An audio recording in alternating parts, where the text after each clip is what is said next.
नमस्कार, मैं Suhali Jain VNM TV के राशि चक्र और दिशा में आप सभी का स्वागत है। सुबह के 8 बज चुके हैं और आप देख रहे हैं हमारा ये स्पेशल प्रोग्राम। जैसा कि आपको पता है कि नए साल की शुरुआत होने में कुछ ही दिन बचे हुए हैं। ऐसे में बहुत से लोग एक्साइटेड होंगे ये जानने के लिए कि उनका नया साल कैसा जाने वाला है।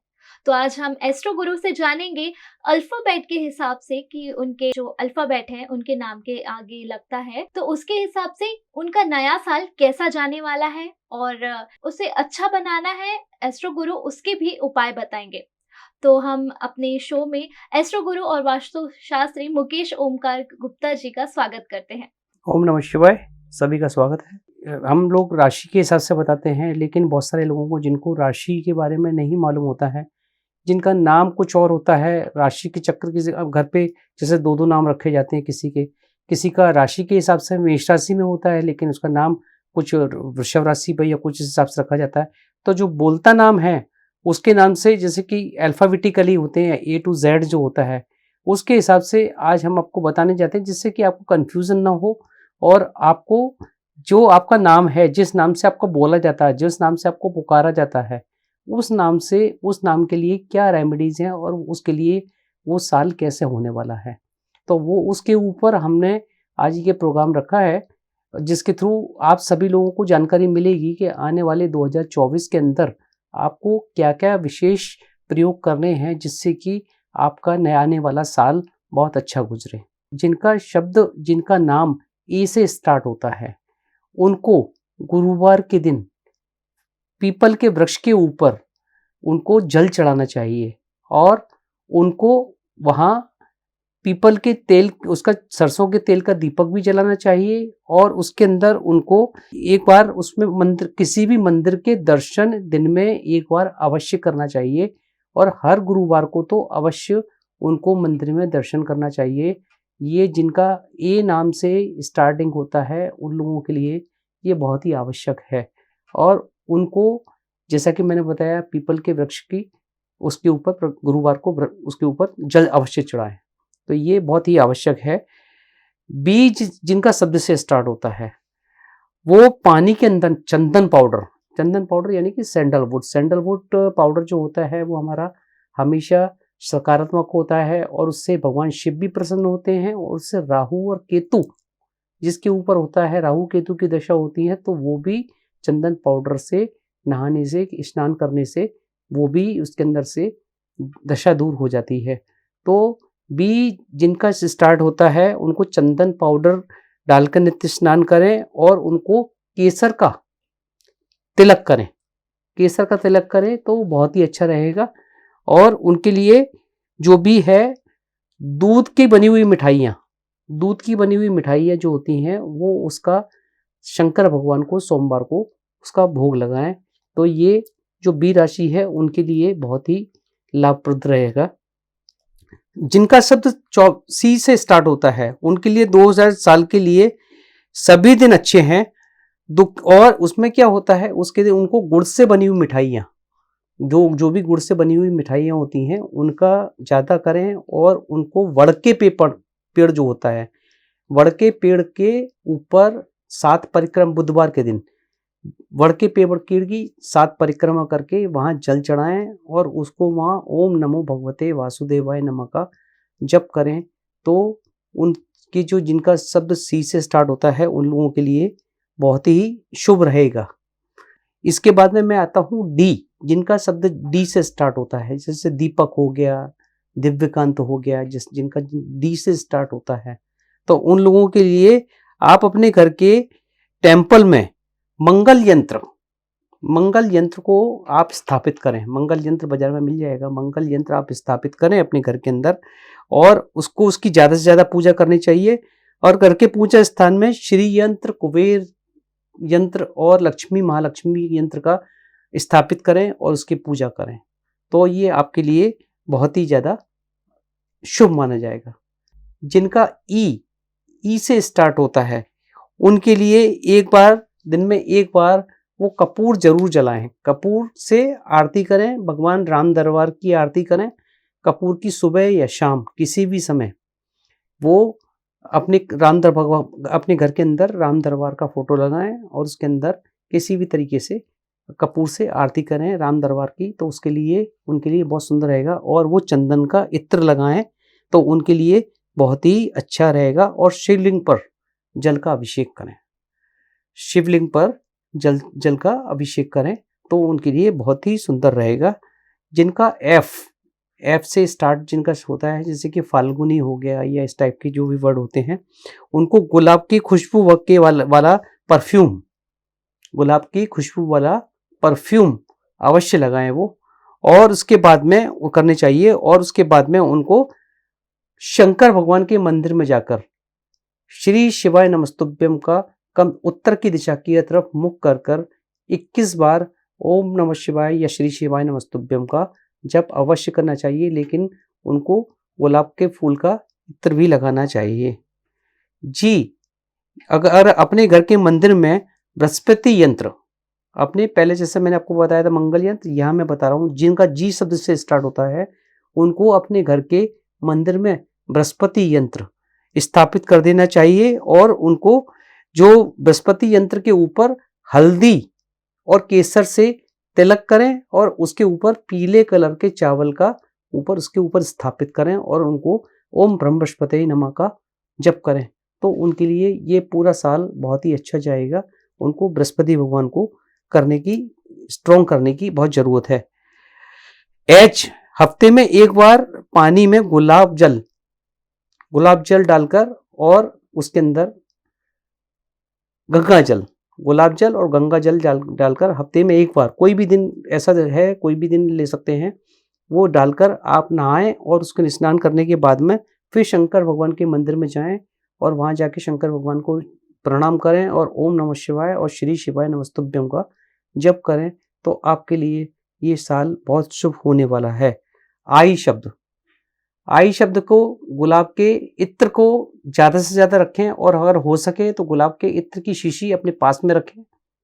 काजू की कतरी का भोग शुक्रवार के दिन माता लक्ष्मी को लगाएं और समय समय पर चावल का दान देते रहें। चावल यानी कि अपना हर कोई भी चावल किसी भी समय वो दान दे सकते हैं, उनको चावल का दान देना चाहिए। आई शब्द के जिनके होते हैं। किसी जरूरतमंद का आप सहायता, किसी जरूरतमंद जो कोई गरीब है, किसी के यहाँ खाने के लिए भोजन नहीं है, कुछ ऐसा नहीं है, तो किसी जरूरतमंद को भोजन का दान करें।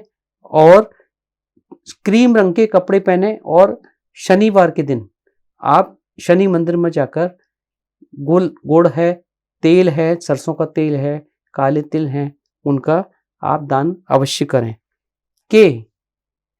जिसमें जिसका जो होता है उनको अपने नहाने के पानी के अंदर गंगा जल डालकर स्नान करें और साथ ही साथ उसमें चंदन पाउडर भी डालें, थोड़ा सा चंदन पाउडर डालकर स्नान करें और नकारात्मक सोच ना लें। अपने जितने भी रिश्तेदार हैं, जिसमें से अगर किसी की छोटी बच्ची 8-9 वर्ष की है तो उसकी सहायता करें, पढ़ाई में सहायता करें तो उसके लिए माँ सरस्वती का बहुत अच्छा वरदान मिलेगा और ये 2024 साल उनके लिए बहुत ही अच्छा जाने वाला है। तो ये मैंने ए से के तक के आपको ये सारे जो समाधान बताए हैं। इसके बाद में एल के लिए आपको 2024 में 7 दिन गुड़ दूध और उसके अंदर मिक्स करके माता लक्ष्मी का अभिषेक करना है। माता लक्ष्मी का अभिषेक करना है। आपके घर पे अगर लक्ष्मी माता की मूर्ति है तो लक्ष्मी माता की मूर्ति का, या फिर आपको श्री यंत्र अगर आपके घर पर है या श्री यंत्र नहीं है तो कनक धारा स्रोत का जो एक मंत्र का माता लक्ष्मी जी का तैयार करके उसके अंदर उसको गुड़ और दूध से उसका अभिषेक करें और उसके ऊपर फिर गुलाब जल से अभिषेक करें और उसके बाद में फिर गुलाब के इत्र को लगाएं और माता लक्ष्मी का मंत्र का जाप करें तो आपके लिए बहुत ही शुभ होने वाला है ये 2024। एम आपके लिए, जिसका एम शब्द से है, उसके लिए ज्यादा से ज्यादा अपने इष्ट देव जिसके जो भी इष्ट देव हैं, इष्ट देव में शंकर भगवान हैं, भगवान विष्णु हैं, या जो भी हैं, उनका ज्यादा से ज्यादा उस नाम का उच्चारण करें और पीपल के वृक्ष को शुक्रवार के दिन और शनिवार के दिन जल अवश्य चढ़ाएं और अगर हो सके तो जल के अंदर दूध मिक्स कर उसके अंदर थोड़ा सा मीठा डालकर और उसके अंदर पीपल के वृक्ष का जल चढ़ाएं और उसकी 7 परिक्रमा करें, तो बहुत ही पावरफुल रहेगा।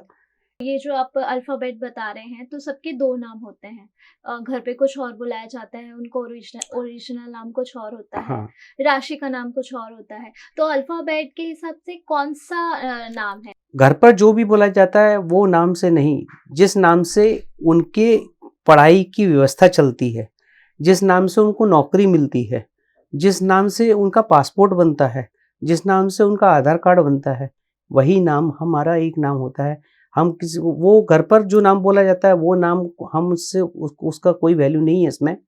जिस नाम से आपको पहचाना जाता है, वैसे तो राशि के हिसाब से नाम होता है, लेकिन ये मैं आपको अल्फाबेटिकली इसलिए बता रहा हूँ क्योंकि बहुत सारे लोगों को कन्फ्यूज़न है कि उनका नाम राशि पे नहीं होता है, उनका नाम किसी दूसरे नाम से होता है। तो जिस नाम से उनका कोई भी डॉक्यूमेंट तैयार होता है, जिस नाम से उनको समाज में पहचाना जाता है, समाज में जिस नाम से पहचाना जाता है, मैं उस नाम की आपसे बात कर रहा हूँ। तो ये जो नाम मैं बता रहा हूँ आपको, वो वही नाम है जो आपके जिसके अंदर आपका डॉक्यूमेंट के अंदर नाम है। तो ये जो सभी दर्शक लोग अपने-अपने कागज़ पेंसिल लेके अपने-अपने नाम के हिसाब से जो मैं बता रहा हूँ डिस्कस, वो उसमें अपने-अपने नोट करते जाएँ, और अगर इन केस अगर कोई भी कन्फ्यूज़न हो तो वो वीएनएम की हेल्पलाइन पर फ़ोन कर इसके बारे में जानकारी ले सकते हैं। एन नाम का जो होता है उनको गुलाब की खुशबू वाली परफ्यूम का ज़्यादा से ज़्यादा इस्तेमाल करना चाहिए, और किसी ज़रूरतमंद की कोई लेडीज़ है, स्पेशली मैं इसमें स्पेशल लेडीज़ कह रहा हूँ, कोई भी ज़रूरतमंद लेडीज़ है उसका ज़्यादा से ज़्यादा उसका ध्यान रखें और उसको खाने-पीने के लिए जो भी सामान देने का है वो दें।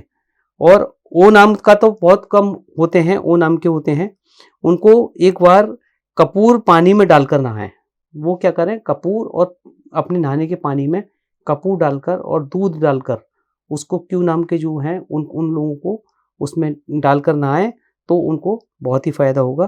पी पी नाम का जो होता है वो उनको क्या करना है कि उनको भी कपूर का में थोड़ा पानी और उसके साथ में थोड़ा-सा दूध उसके अंदर जल के अंदर डालकर और उसके अंदर गंगा जल डालकर नहाएँ, और बाद में गुलाब के इत्र का जो परफ्यूम होता है उसको अपनी नाभि पर लगाएँ और माथे पर लगाएँ, तो उससे वो माता लक्ष्मी प्रसन्न होगी और उनको हर प्रकार के सुख समृद्धि शांति से उनको नवाजेगी। आर आप अपने हाथ में जो होता है उसमें से जितना मैक्सिमम टू मैक्सिमम होता है, जितना पुरुषार्थ कर सकते हैं अपने हाथों से सेवा यानी कि मंदिर में जाकर, किसी भी मंदिर में जाकर, किसी भी गुरुद्वारे में जाकर आप अपने हाथों से सेवा करें, वहाँ की साफ सफाई करें, तो ये आपके लिए बहुत अच्छा होगा। और शनिवार के दिन आपको पीपल के वृक्ष के नीचे बैठकर ओम शम शनिश्चराय नमः का जप करना है 10 मिनट के लिए या 5 मिनट के लिए, जो जितना आपकी किसी अनुकूलता हो सकता है उससे कर सकते हैं। टी पानी में समुद्री नमक डालकर, समुद्री नमक क्या होता है, जो बड़ा वाला नमक होता है जिससे कि जो खाने में जिसको पीसा जाता है उसको समुद्री नमक बोलते हैं। उसके अंदर बहुत ही ज़्यादा शक्ति होती है नकारात्मकता को अपने अंदर सक्षम करने के लिए। तो पानी के अंदर समुद्री नमक डालकर उससे स्नान करें, और उसके बाद में उस नमक के अपने घर के अंदर अगर हो सके तो उस घर के अंदर पोते के अंदर जो हमारी पोता लगाते हैं उसके अंदर समुद्री नमक भी डालकर उससे उसका पोता लगवाएं, तो ये बहुत ही ज़्यादा सकारात्मक होगा उनके घर के लिए। यू जिनके साल में जिनका यू से स्टार्ट होता है वो उनके लिए अपने शिवलिंग के दर्शन करें, और अगर हो सके तो वो किसी भी उनके घर के पास में जो शिवलिंग मंदिर हो उस मंदिर में जाकर हर सोमवार को दूध से अभिषेक करें, गंगा जल से अभिषेक करें, और उस पर 5 बेलपत्र हर सोमवार को चढ़ाएं, और उस पर भगवान शंकर भगवान का नाम लिखें, ओम नमः शिवाय चंदन के पाउडर से लिखें, और लिखने के बाद में उस पर अभिषेक करने के बाद साथ साथ उसको ओम नमः शिवाय का जप करें, तो ये उनके लिए बहुत ही फायदेमंद होगा। वी पानी में चंदन पाउडर डालकर उसमें हर हर गंगे हर हर महादेव कर नाम कर अपने सर पर डालें, और उसके ऊपर स्नान करें, और उसके बाद में नहाने के बाद में फिर शंकर भगवान के मंदिर का दर्शन करें और वहाँ पर जाकर हर हर गंगे हर हर महादेव का जप करें और श्री शिवाय नमस्तुभ्यम का जप करें तो बहुत ही फायदा होगा। डब्लू, भगवान गणेश और माँ लक्ष्मी और सूर्य यंत्र का, भगवान लक्ष्मी और गणेश का पूजा करें और सूर्य भगवान को नमस्कार करें, सूर्य भगवान को जल चढ़ाएं, तो उसके लिए उनके लिए ये पूजा करने से बहुत ही फायदा। ये उपाय रोज करना है? वो मैं जो उपाय बता रहा हूँ वो रोज करने वाले उपाय हैं, या जो मैं स्पेशल दिन होता है वो स्पेशल दिन के लिए भी मैं बता रहा हूँ। जैसे सोमवार के दिन किसी को मैं बता रहा हूँ, या किसी को गुरुवार के दिन बता रहा हूँ, या किसी को शुक्रवार के दिन बता रहा हूँ। अदरवाइज वो रोज करने हैं। ये छोटे छोटे उपाय हैं जिनके करने से आपका पूरा साल अच्छा जाने वाला है और पूरे साल में सकारात्मक ऊर्जा आपको मिलने वाली है। 2024 आपका जो साल है वो बहुत अच्छी तरीके से जाने वाला है। एक्स नाम से तो बहुत कम नाम मिलते हैं, लेकिन फिर भी उनको हर शुक्रवार को जो भी है चींटियों को आटा, चींटी जो होती है जैसे कि जो काली चींटियां होती हैं, आप उनको चींटी के अंदर थोड़ी सा आटा ले लीजिए, उसके अंदर थोड़ी सी चीनी डाल लीजिए और थोड़ा सा उसके अंदर नारियल का बुरादा ले लीजिए। ये तीनों चीज़ों को मिक्स कर लीजिएगा और उसको करने के बाद में जो भी वृक्ष के नीचे काली चींटियां होती हैं, काली चींटियों को अगर आप वो खाना डालेंगे तो समझिए आपने पूरे गाँव को खाना खिला दिया। इतना पुण्य का फल मिलता है। किसी की मान मर्यादा पे प्रतिष्ठा आती है, किसी को अननेसेसरी समाज के अंदर अगर कोई आदमी बिना किसी कारण के बदनाम हो जाता है तो उसके लिए ये एक बहुत बढ़िया प्रयोग है कि हर शुक्रवार के दिन थोड़े से आटे के अंदर थोड़ा उसके अंदर घी मिलाए, उसके अंदर थोड़ी सी चीनी मिलाए और थोड़ा सा नारियल का बुरादा, नारियल का आटा जिसको बोलते हैं, वो मिलाकर उसको फिर चींटियों को खिलाए और उसको खिलाने के बाद में वहाँ ओम नमः शिवाय का जप करे। तो मेरे को पूरा विश्वास है कि किसी की समाज में अगर बदनामी इस टाइप से जो आदमी इनोसेंट है, जो आदमी बिल्कुल एकदम बिल्कुल निर्दोष है और फिर भी उसको किसी कारण से बदनाम किया जा रहा है, तो उसको इस चीज़ में बहुत ही ज़्यादा राहत मिलेगी। ऐसा मेरा विश्वास है और मेरा एक्सपीरियंस है। ऐसा लोगों ने मैंने कराया है और बहुत अच्छा एक्सपीरियंस रिजल्ट मिला है। वाई, गुलाब की खुशबू वाली इत्र की परफ्यूम को ज़्यादा से ज़्यादा लगाना चाहिए और किसी ज़रूरतमंद को सहायता करें। किसी छोटी बच्ची की पढ़ाई में सहायता करें, पुस्तकों के द्वारा, या किसी की फीस भरना है तो किसी की फीस के द्वारा। साल में एक ही बार करना है ये वाई नाम वालों को ये साल में एक ही बार करना है। साल में 2 बार करेंगे, 3 बार करेंगे तो और भी अच्छा रिजल्ट मिलेगा, लेकिन अगर साल में एक बार करेंगे तो भी इसका रिजल्ट तो मिलेगा, क्योंकि माता सरस्वती, उन पर साक्षात माता सरस्वती और लक्ष्मी जी का भंडार मिलेगा उनको और उनका आशीर्वाद मिलेगा। जेड नाम से कम ही लोगों का नाम होता है, बहुत ढूंढने पे मिलता है, लेकिन अगर जैसे कि जेड जिसका है वो चंदन की धूप बत्ती से माता लक्ष्मी का आरती करें, उनके ऊपर उनका पूजा करें और चंदन पाउडर डालकर पानी में डालकर नहाएं और चंदन के जो तिलक उससे टीका करें, माथे पर टीका करें और नाभि पर चंदन का इत्र लगाएं और माता लक्ष्मी की प्रार्थना करें, तो उनको ये साल आने वाला 2024 बहुत ही अच्छा जाने वाला है। ये सभी मैंने राशिफल आपको बताए। कौन से अल्फाबेट वालों को क्या उपाय करना है जिससे उनका अगला साल अच्छा बीतेगा? एस्ट्रो गुरु एक अहमदाबाद से प्याली नाम की लड़की ने हमें मैसेज किया है। उनका क्वेश्चन है कि पास्ट लाइफ जो हमारी रहती है, जो अभी की लाइफ है, प्रेजेंट लाइफ, उस पर क्या असर पड़ता है? बेटा ये देखो, ये जो क्वेश्चन आया है बहुत अच्छा क्वेश्चन आया है। इसमें आपको मैं विशेषकर बताना चाहता हूँ कि हमारा जो जन्म इस दुनिया में जब भी हुआ है, तो वो हमारी जो पिछले जन्म, जैसे कि उन्होंने पूछा है, प्रारब्ध के हिसाब से जो हमने पिछले 7 जन्मों में हमने जो भी हमारे कर्म किए हुए हैं, उसके बेसिस पर ही हमको, देखिए एक समय में उसी सेकंड में कितने सारे बच्चों का कितना जन्म हुआ होता है, लेकिन किसी बच्चे को दूध भी नहीं मिलता है और कोई बच्चा ऐसी जगह पैदा होता है जहां उसके नीचे 10-10 गाड़ियां होती हैं। तो ये सब प्रारब्ध का है, सब खेल है।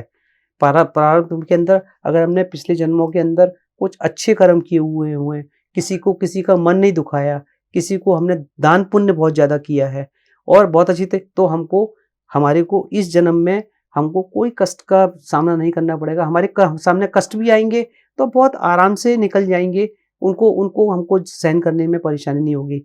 लेकिन अगर हमने अपने पुराने जन्म के अंदर कुछ ऐसे किसी का मन दुखाया है, किसी का पैसा हमने मारा हुआ है, या किसी को हमने बहुत किसी तरीके से किसी को एक्सीडेंट करके या इस टाइप से कुछ इस टाइप की हमने कुछ की हुई हैं, तो हमको इस जन्म में उनका भुगतान तो करना ही पड़ेगा। इस प्रारब्ध को हमको यहाँ इस जन्म में इसीलिए भगवान ने इस 84 लाख योनियों में मनुष्य की योनि दी है कि हमको हमारी बुद्धि और विवेक से हमको इस जन्म में जो हमने पुराने जन्म के कर्म हैं उनका पश्चाताप कर लें और आगे के जन्म में हम निकल जाएं। इसलिए उनको बताइएगा कि हमने अच्छे कर्म करें, अच्छे कर्म करने से सभी प्रारब्ध से बाहर मुक्ति मिल सकती है। कर्म तो एक ऐसी चीज है, जैसे कि उसको बोलते हैं ना, एक एग्जाम्पल देते हैं, जैसे कि एक नई बच्ची, गाय की एक बच्ची पैदा हुई है, उनको आप 100 गायों के बीच में छोड़ दीजिए तो वो अपनी माँ को कहीं से भी ढूंढ लेगी। तो कर्म तो आपको कहीं से भी ढूंढ लेगा, वो उसको उसका भुगतान तो आपको करना ही पड़ेगा। ये नियति का एक विधान है कि अगर आपने पिछले जन्मों में कुछ ऐसे कर्म करके आए हैं तो उसका फल तो आपको भुगतना ही पड़ेगा, कैसा किसी न किसी रूप में आपको करना पड़ेगा। आप कुछ भी कोशिश कर लें। हाँ, लेकिन इतना होता है कि भगवान की प्रार्थना से, भगवान की आशीर्वाद से हमको उसको दुख को हमको जो प्रारब्ध का जो हमको फल मिलता है उसको सहने की शक्ति मिल जाती है। और हमको जो झटका लगता है वो जोर का झटका धीरे से लगे, ऐसा होता है ना, वो वही वाली चीज बात है कि हमको दुख तो मिलता है लेकिन उसको दुख को सहन करने की शक्ति भी मिल जाती है और हमारा दुख हल्का भी हो जाता है। लेकिन सहना तो पड़ता ही है, ये तो एक विधि का विधान है। यही कर्म करने के लिए तो भगवान राम को 14 साल का वनवास जाना पड़ा। क्यों? क्योंकि उन्होंने वही बताया कि कलयुग के अंदर जाकर आपको सभी को अपने कर्म का फल का देना तो पड़ेगा ही पड़ेगा। इसी प्रकार से सभी को जो अपने पुरुषार्थ किए हुए हैं उनको भुगतान तो करना ही पड़ता है, ये अवश्य है। यदि आपको भी अपनी कुंडली से रिलेटेड या फिर वास्तु से रिलेटेड कोई क्वेश्चन करना है तो आप हमें नीचे दिए गए नंबर पर संपर्क कर सकते हैं। हम उसका जवाब एस्ट्रो गुरु के साथ आपके लिए लेकर आएंगे। तो बढ़ते हैं आज की दिशा टिप्स क्या है। देखिए, आपको एक चीज, गुरुवार का दिन है, आज का दिन बताऊं आपको, आपके घर के अंदर कभी भी पीपल का वृक्ष नहीं होना चाहिए। ये शास्त्र के अनुसार अच्छा नहीं है। अगर पीपल का छोटा वृक्ष है तो आप उसकी पूजा करा के किसी भी तरीके से कराकर उसको ले जाकर किसी भी धर्म स्थान, किसी भी मंदिर के अंदर या किसी ऐसी जगह उसका रोप दें और उसको करने के बाद में कम से कम 3 साल तक आप उसकी सेवा करें। जब वो वृक्ष अच्छी तरीके से हो जाए तो उसको पूरा डेवलपमेंट करें तो विश्वास मानिए आपको भगवान विष्णु की और माता लक्ष्मी की बहुत ही अच्छी कृपा मिलेगी। तो इसलिए ये ध्यान रखें कि अगर आपके घर के अंदर पीपल का वृक्ष है या घर के एकदम बिल्कुल सामने पीपल का वृक्ष है तो वो शुभ नहीं माना जाता। उसको आप निकाल कर उसकी पूजा कराकर आप उसको किसी धर्म स्थान के अंदर उसको रोप दें और वहां पे करने के बाद में उसकी पूजा करें और उसको 3 साल तक कम से कम उसकी सेवा करें तो भगवान विष्णु आपको डेफिनेटली उसका फल देंगे और ये अच्छा शुभ रहेगा। तो आज हमने एस्ट्रो गुरु से जाना कि यदि आपके घर पे पीपल का पेड़ है तो उसे काटे मत, उसे निकालें और उसे मंदिर के स्थान पर उसे लगाएं और 3 साल तक उसकी देखभाल करें। एस्ट्रो गुरु हमारे साथ जुड़े रहने के लिए आपका बहुत बहुत धन्यवाद। ओम नमः शिवाय। तो आज के लिए बस इतना ही। अगले प्रोग्राम में फिर मिलेंगे। देखना ना भूलें VNM TV।